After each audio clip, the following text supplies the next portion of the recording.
Following her last album in 2019, which was a huge success, Billie Eilish's career really has taken off. It was an album that was able to propel Billie's hush, minimalistic, shy electropop sound into the limelight, greeted with rave reviews, and gave her a ton of fame in the process. I wasn't crazy about the album on first listen, admittedly, but it really grew on me. I began to understand her appeal more and really gain interest in how Billie would progress given how young she is. On Happier Than Ever, a majority of the album sonically follows suit with the instrumental palette and motifs that are a constant in any Billie Eilish project. It's a big comfort zone for her, and there are enough subtle distinctions in the 16-track 56-minute long track listing. The main attraction to Billie for me is not her sound or melodic ability, though those two things are important to me. It's her songwriting and convincing vocal performances that range from fearful to strong to curious to hopeless to hopeful, which in turn immediately makes her one of the more engaging musical personalities in the mainstream. It might sound like she sings in primarily one tone, which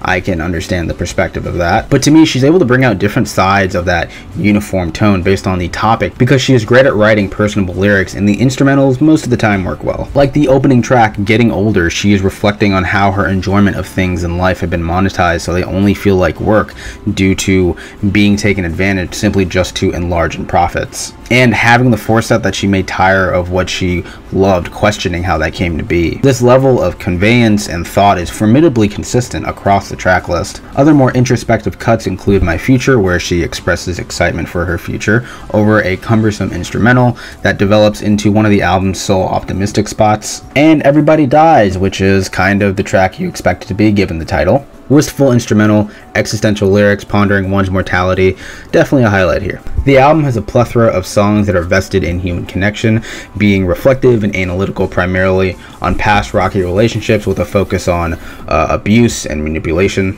like I Didn't Change My Number, where she deliberately stopped talking to a past fling who seemingly wanted to control her. Billie Bossa Nova displays more of a romantic side to her, especially sexually, given the lyrics are pertaining to like hiding a relationship from the public and trying to entice someone not to look at their phone. OXYTOCIN has a sleuthy, semi-frantic beat that serves as a background to the topic of oxytocin, which is known as the love hormone. Very, very steamy track. And the emotionally potent penultimate title track is relatively uncharted waters for Billie, both vocally and sonically, where it starts off with a gentle acoustic, roars into a plummetingly loud alt-rock tune, with crashing guitars and ear-piercing drums. And vocally, she is able to adapt very well with her tempered and angry vocal delivery, as she sings about the awful experience she had in a relationship and how manipulative and psychologically abusive it was, and how glad she is to be out of it. And you also get songs where Billie is defiant against the industry as a whole, speaking out against practices of people in power who abuse it,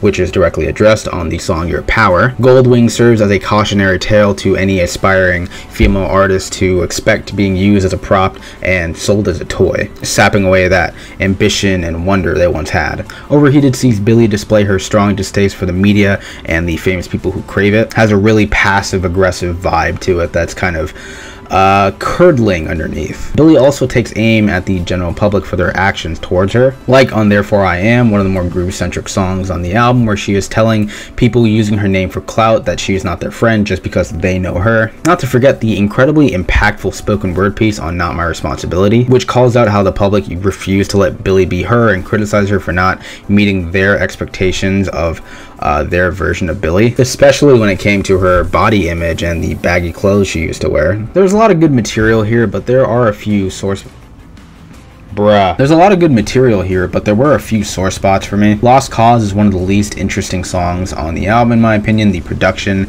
and melodic qualities are super dry here, not to mention the topic on hand feels overdone in hindsight after listening to the album, given how many songs talk about the same topic. HAILEY'S Comet is interesting from a songwriter's perspective, and I like the spacey effects that are put on her vocals towards the end of the song, but after repeat listens, that initial hook it had on me just would not last on subsequent listens. NDA is probably the most textured and layered piece of electropop here, but I didn't find any of the vocal structure or performances to really be interesting. To my ears, it seemed like the melodic qualities were just really disjointed, leading to an uneven experience. And Male Fantasy as the finale was a terrible choice. The title track was a perfect way to encapsulate the album's motifs and themes and all of Billie's experiences as a whole. And for it to be followed up with a middling commentary track on the perverted and power-hungry nature of straight white men, which is musically mediocre in almost every regard, just feels tacked on and unnecessary. Yeah, I got the message, but the music behind it really doesn't stick. Overall, I thought this was a really good sophomore outing for Billie.